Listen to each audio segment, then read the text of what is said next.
Guys এটাই হচ্ছে আমাদের নৌকা বাড়ি। দেখো দূর থেকে খুব সুন্দর লাগছে, নৌকা খুব অল্পই ধরেছে যেহেতু আমরা একবার তুলে নিয়েছি। আর নৌকা ধরতে একটু টাইম লিখতে তবে গাইস, তবে শনি অনেক নেমেছে, সে শনিগুলো একটু বাড়তে টাইম নেবে। চলো তোমাদের শনিগুলো একটু দেখাই।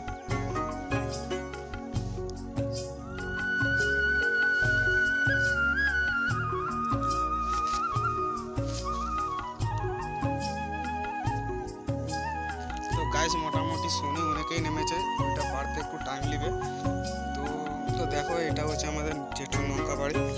তো জেঠুর নৌকা আছে মোটামুটি, যেহেতু জেঠু একবার তুলে নি। চলো তোমাদের দেখাই জেঠুর নৌকা কেমন আছে গাছে।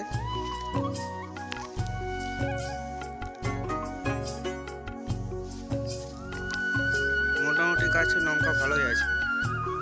তো গাইস এদিকে দেখো কফিগুলোর দাম না থাকার জন্য কেমন ফেটে গেছে বাড়িতে থেকে। তো গাইস এই ছিল আজকের ভিডিও, আবার দেখা হচ্ছে পরবর্তী ভিডিওতে।